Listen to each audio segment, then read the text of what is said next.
Tuhanmu itu akan merusak desamu, merusak daerahmu, merusak kampungmu, bidzulmin dengan rusakan yang sangat dahsyat parah, wa ahluha muslihun, itu tidak akan selagi apa, wa ahluha muslihun, selagi ahli kuro itu, ahli desa, penghuni kampung, penghuni RT 12 muslihun, masih banyak orang yang mengajak kebaikan-kebaikan. Ada yang ngajak, yang ngumpulin, ada yang ngasih snacknya, airnya, ada yang gelar tikernya, dan berbagai macam itu saling bersatu padu. Hal kebaikan itu insya Allah tidak akan menimpakan bencana. Liyuhlik itu kan berarti yuhlika, itu adalah bencana kepada kalian gitu. Insya Allah tidak ada. Insya Allah kita berdoa husnudzon. Karena apa? Kalau nggak percaya kepada janji Allah, justru akan ada kehancuran. Ini kan janji Allah maksudnya nih. Termasuk la in syakartum la azidannakum wa la in kafartum inna adzabina syadid, janji Allah tuh. Kalau kalian mau bersyukur maka aku akan tambah nikmatnya. Tetapi kalau kalian kufur justru diancam dengan adabnya, kan begitu. Kalian insya Allah kalau masih ada ngasih terus semangat perbaikan-kebaikan, ngajak kebaikan, yang tentunya yang mampu ilmunya, ada waktunya ngajak anak-anak ngaji dan sebagainya, yang orang-orang tuanya diajak supaya zikir, ingat kepada Allah, saling memurnikan, ngakui dosa-dosa kita, masya Allah, insya Allah. Hadirin rahimakumullah. Aduh, harum kopi pakai ya. Nah, jadi melek harumnya aja bikin meleknya. Masalah.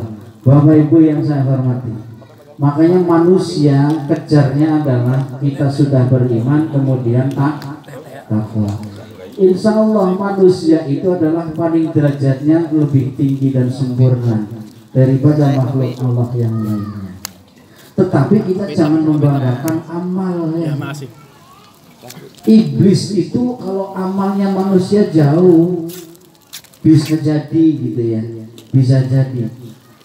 Karena iblis itu ya memang Allah ciptakan sebelum manusia di bumi ini.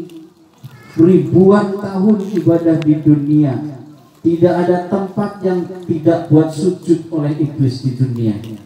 Maka naik derajatnya iblis, diangkat ke langit dunia, namanya Al-Abid, artinya adalah ahli ibadah. 1000 tahun di langit itu, langit pertama, langit dunia, ibadah. Naik derajatnya, kemudian apa? Naik ke langit yang kedua, ada bahasanya lagi, naik ke-3, ke-4, ke-5, ke-6, 7. Maka dia naik lagi derajatnya, naik lagi, namanya Azazil. Azazil itu maksudnya artinya adalah sebagai panglima, panglimanya malaikat, panglimanya jin, itu iblis. Masya Allah. Tapi begitu naik lagi ke Lauh Mahfud ada tulisan hamba Allah yang puluhan ribu tahun beribadah, ternyata dia menjadi kafir, menjadi murtad. Tapi tidak disebutkan iblis asalnya itu. Azazil itu adalah nama panglima. Memang nama iblis itu banyak. Ada namanya Abu Qurdus, ada Azazil, itu sebutan bagus, panglima malaikat gitu. Karena ribuan tahun. Ternyata kemudian setelah bernama Allah menciptakan Adam, ternyata justru iblis yang merasa sombong karena dia adalah yang lebih mulia. Kenapa iblis? Semuanya saya suruh sujud kepada Adam, pada sujud termasuk malaikat. Bilang gitu ya. Apa yang kau menghalangi tidak mau sujud kepada Adam? Karena iblis. Ana khairum minhu, saya itu lebih baik. Kemudian apa? Hatta khalaqtani minan nar, aku diciptakan olehmu dari api. Wa khalaqtahu, sedangkan engkau menciptakan manusia atau Adam min tin, dari tanah. Itu sombongnya iblis. Masya Allah, luar biasa. Iblis karena sombong saja, semua hasil ibadah yang ribuan tahun itu tidak berguna, bahkan menjadi makhluk yang terkutuk. Itu cuma sombong tok. Itu sombong saja. Makanya manusia tidak boleh sombong. Manusia Allah ciptakan akal, Allah ciptakan nafsu. Ketika akal ini bisa tunduk, ketika akal kok tunduk sama nafsu, bisa jadi terjerumus lebih parah, lebih jelek daripada iblis. Nama iblis itu adalah jelek, buruk, itu artinya yang mana? Kalau seton itu artinya adalah kata sifat. Seton ada alifnya ya. Kemudian nun. Gitu. Berarti sesuatu sifat. Sifat ini juga sifat setonia. Sifat sombong. Masya Allah, luar biasa. Tetapi iblis ini, ada manusia yang lebih buruk daripada iblis, lebih kejam, lebih durhaka daripada iblis. Siapa? Fir'aun. Makanya itu Fir'aun. Makanya kalau manusia bisa menundukkan nafsunya dengan akalnya, atau akal bisa menundukkan nafsunya, insya Allah manusia itu akan lebih derajatnya tinggi daripada malaikat. Tapi kalau akalnya ditundukkan oleh nafsunya, berarti seperti Fir'aun. Apa kejahatan Fir'aun yang lebih buruk daripada iblis? Fir'aun mengaku Tuhan. Iblis gak ngaku Tuhan kan? Karena dilaknatnya, diturunkan dari surga. Cuman sombong saja. Aba wastakbar. Iblis itu sombong kemudian ya, dengan kesombongan yang menjadikan kekafiran itu.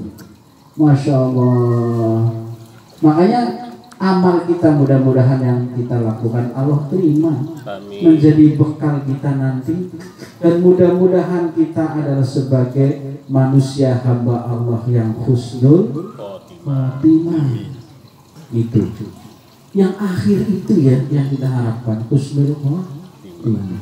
Kalau akhirnya syukur khatimah, berapa sampai sudah zakat, berapa sampai sudah sedekah, berapa amal yang sudah dilakukan, tetapi kalau syukur khatimah berarti kan lepas imannya. Kalau sudah lepas imannya, apa yang mau diandalkan? Oke, bukan lepas imannya. Amal kita banyak sampai ke akhirat nanti. Tapi apakah bisa menjamin sampean amal soleh sampean itu bisa menjadi bekal? Bisa utuh sampai soleh? Utuh gitu ya. Belum tentu Pak. Bisa berkurang, bahkan bisa habis. Kenapa bisa habis? Kenapa? Karena tidak bisa menjaga mulut, tidak bisa menjaga tangan, tidak bisa menjaga lisan khususnya lah begitu. Kenapa? Lisan ini ketika ngomongin orang, menjelek-jelekan orang, itu sama saja amal sampai itu lagi ditransfer kepada orang itu. Ketika sampai hasud, itu sama saja amal sampai itu lagi kebakar. Karena apa? Hasud itu bisa membakar amal tanpa lama, seperti kayu bakar terbakar oleh api, retak habis. Berapa puluhan ruko pasar Senen waktu kebakaran? Berapa lebarnya pasar Senen itu? Berapa pakaian beruko-ruko di situ? Enggak sampai 24 jam lenyap itu. Ya kan? Sebagai contoh, sama ketika sampai ada hasud. Sama ketika lisan kita, tangan kita tidak bisa menjaganya. Itu luar biasa, makanya lisan Pak, Masya Allah. Begitu nyampe akhir, amalnya banyak dan sebagainya, tapi nggak bisa jaga lisan. Kemudian diambil oleh Allah di pengadilan. Karena dulu dijelek-jelekin, dia direndahkan martabatnya, direndahkan derajatnya di situ. Saya tidak terima ya Allah, maka hari ini saya menuntut balasan, menuntut keadilan. Oh gitu ya. Sudah amalnya. Kita kan nggak bawa duit di sana, nggak bawa dolar, nggak bisa bayar pakai dolar, nggak bisa bayar pakai duit. Apa bayarnya? Pakai amal sampean. Ternyata masih ngantri yang nuntut begitu karena disakiti lesannya, dilakini melalui tangannya, melalui kakinya. Masya Allah, itu terus berantri, lama-lama bisa jadi amal sampean habis. Masih ada yang ngantri di belakang, Mama. Ya Allah, saya juga masih dulu dijelek-jelekin, dulu saya dihina, dulu saya dicaci maki oleh dia. Maka hari ini sekarang saya nuntut balas atau menuntut keadilan kepadamu, karena pengadilan yang paling adil adalah pengadilanmu. Oh masih gitu, dia amalnya sudah habis. Apa? Berarti dosanya yang dia jelek-jelekin, yang dia hina, maka dikaprokin. Ini bahasa kaprokin apa ya? Ngerti nggak? Maka ditaruh kepada dia. Dia bukan punya amal, malah justru jadi punya dosa. Dosanya orang lain, yang mereka yang tadinya dia hina, yang tadinya dia rendahkan. Makanya nama manusia itu, Nabi pernah ditanya, ya Nabi, Muslim itu apa sih? Al-Muslim, kata Nabi, Al-Muslim man salima nasu yadihi walisanihi. Orang Islam itu adalah ketika ada manusia yang selamat dari tangan dan lisannya. Ini kalau melihat hadis ini, riwayat Baihaqi ini, redaksinya itu nas. Tapi ada di hadis lain, redaksinya man saliman muslim, gitu. Artinya apa? Tidak boleh, artinya orang Islam ketika manusia itu kok selamat dari lesannya si orang Islam itu, dari tangannya si orang Islam itu, maka berarti dia bisa dinamakan si muslim.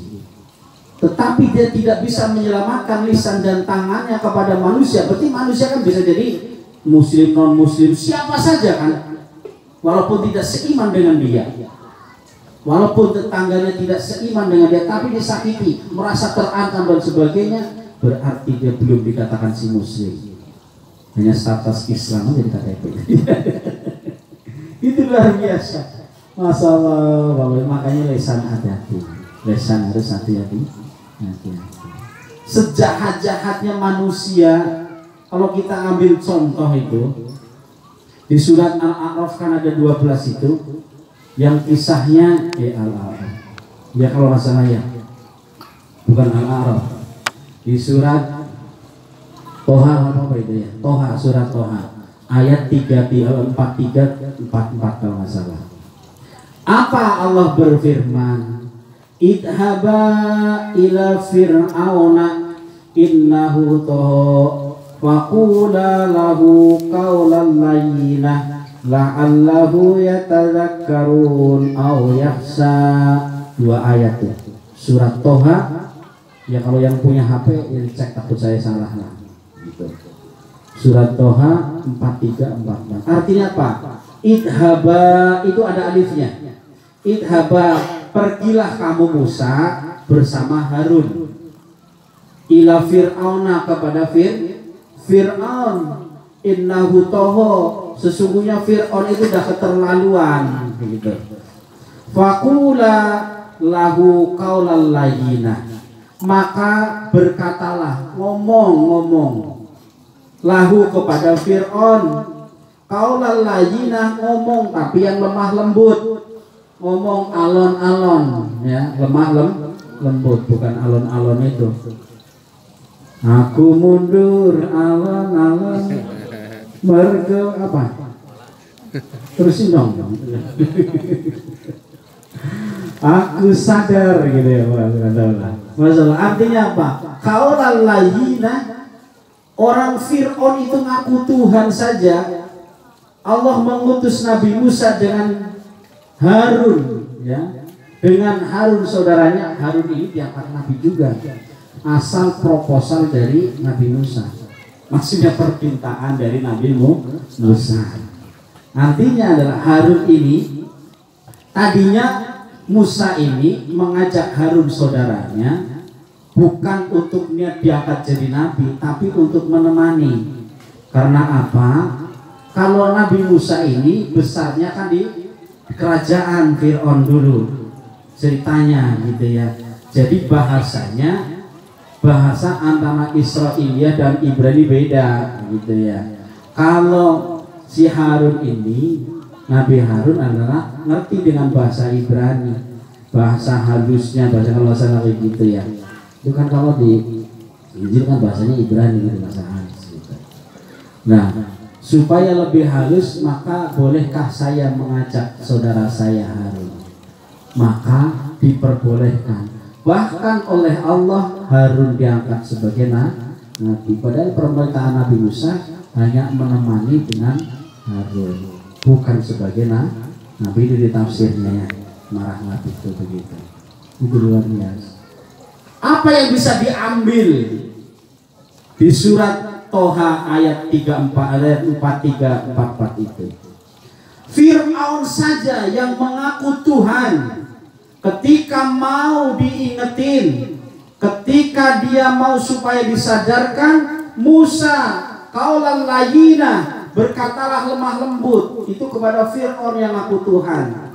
Maka kalau sama PRT, kalau lagi sama lebih lemah lembut ya. Nama Pak RW-nya, Pak Lurahnya, Pak Presidennya, kalau mau ngingetin lemah lembut. Jahatnya nggak sampai ngaku Tuhan ya Fir'aun kok ya.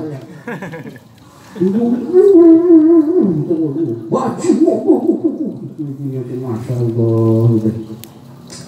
Makanya awalnya Fir'aun saja yang mengaku Tuhan, Allah mengutusnya. Ya Allah, dengan perkataan lemah lembut. RT gajinya nggak ada 1 UMR kayak sampean Pak, lebih UMR. Itu fitnahnya banyak banget RT ya. Makanya dulu mah jarang nggak mau pada jadi RT. Masya Allah, mudah-mudahan pahalanya yang banyak Pak RT. Dengan mengelola, memanage, mengajak kebaikan seperti inilah. Sampai satu ngajak ini bisa datang 10 sampai pahalanya 10. Yang datang 20 dapat 20. Besok datang lagi sampai dapat lagi Pak RT. Itu iya, memang begitu. Itu janji Allah Pak. Man amila sholihan min dzakarin wa unsa wa huwa mu'minun fala nuhyiyannahu hayatan thayyibatan. Bahkan wala nazyanahum ajrahum bi ahsani ma kanu ya'malun. Bagi siapa yang berbuat amal baik, baik itu laki-laki dan perempuan, dan dia beriman, dasarnya iman, fala nuhyiyannahu hayatan thayyibatan, pasti kedepannya dia hidupnya akan lebih baik, pasti itu ya. Makanya fala nuhyanahu hayatan tayyibatan, nuhyanahu nuntaukan hayatan. Itu sering saya ini pada ayat ini. Bahkan ayat ini menjadi wasilah doa oleh Kiai Syekh Hasyim Asy'ari itu kan. Itu menjadi doa itu. Mudah-mudahan dan keberkahan ayat ini kan janji Allah itu. Bukan hidupnya lebih baik saja, wala nazyanahum ajrahum bi ahsani ma kanu, dan nanti pahalanya akan dilipat gandakan. Logika dilipat gandakan seperti itu Pak RT. Sampai ngajak satu, bagaimana Pak Ustaz Paranto, ini gimana itu ya, nanti biar ini tergolirkan, biar bagus terlaksana, biar acaranya lancar dan sebagainya. Pak Arwanto ngajak 5 orang datang, ngajak lagi 10 yang datang banyak 20, itulah menjadi terlipat gandakan pahalanya. Itu logikanya seperti itu Pak. Itulah orang-orang yang beruntung. Maka setelah saling mengajak kebaikan, janji Allah tadi di dalam surat Hud itu, yaitu wahum wa ahluha muslihun. Artinya muslihun bukan solihun. Kalau solih ini untuk pribadi seseorang, tapi kalau muslihun untuk orang-orang yang ngajak kebaikan, itu kan beda. Yang tadi kalau solihun artinya adalah soluhayas luhu atau solahayas luhu gitu.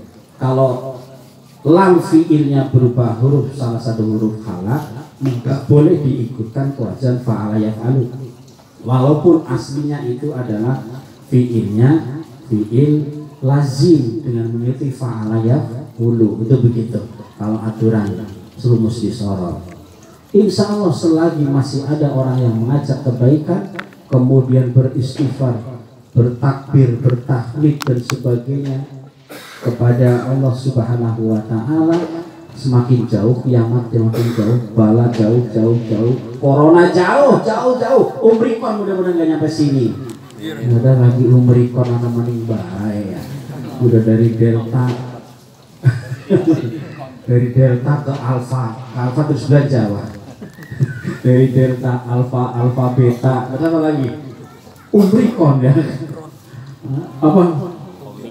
Omikron.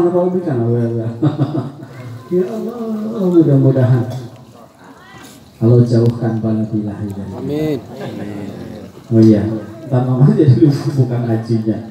Itulah gitu Pak ya. Makanya ketika orang sombong dan terus menuruti hawa nafsunya, yaitu Fir'aun. Manusia bisa rendah serendah-rendahnya kayak Fir'aun. Bukannya iblis lagi, Fir'aun. Iblis bukan mengaku Tuhan di kutubnya, tapi Fir'aun ngaku Tuhan. Itulah manusia, buruknya lebih buruk daripada iblis. Tapi insya Allah ketika akal kita digunakan untuk kebaikan, sadar bahwa kita sebagai hamba Allah tentunya kita harus menghambakan kepada Allah, dan kita beriman dan berusaha melaksanakan perintahnya, berusaha menjauhi larangan. Itu sebenarnya puncaknya kita. Tetapi tidak segampang itu kita bisa menjauhi larangannya. Ada orang nggak ngerti caranya gimana, ilmunya nggak ngerti, ya gimana bisa dia tahu larangan Allah, perintah Allah bagaimana tahu kita orang nggak belajar. Makanya dengan setelah zikir, istighfar, mengakui segala dosa yang telah kita lakukan, tetap terus belajar. Karena sangunya belajar kan ilmu, bukan sangunya belajar asal baca selawat banyak, zikiran banyak dan sebagainya. Itu adalah salah satu amal. Iya. Makanya jangan, insya Allah jangan sampai jadi orang jahiliyah. Kalau jahiliyah di dalam Bukhari dan Muslim itu kan 4 cirinya. Ciri-cirinya 4. Kata Imam Bukhari itu di hadisnya, 1, orang yang suka bangga-bangga dengan nasabnya. Saya loh anaknya Pak Lurah, masa loh anak RT mau ngelamar anak saya, mau ngelamar saya. Saya loh ini anaknya Pak Bupati, saya loh keturunan raja, bapak saya Ustadz di bawah. Itu adalah zaman jahiliyah dulu, adalah membanggakan dengan nasabnya. Sebaliknya yang kedua adalah suka menjelek-jelekan atau merendahkan nasab. Itu yang kedua. Itu dulu, itu kata Nabi Sahih Bukhari Muslim itu. Yang ketiga, orang yang suka meyakini seperti hujan datangnya hujan dengan bintang-bintang. Gitu. Bukan alamat, bukan. Ada yang senang bintang-bintang. Ya kalau cuma senang bintang nggak meyakini apa-apa. Ya. Apa itu bintang Virgo? Apa tandanya? Zodiak itu ya. Mana ada? Bintang Virgo, sekolah tapi masih bodoh. Bintang Gemini, suka lirik mbak.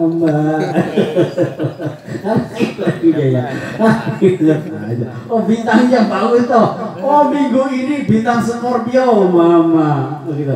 Akan dapat untung. Oh banyak cewek-cewek yang dekat. Masih cewek baik yang dibahas.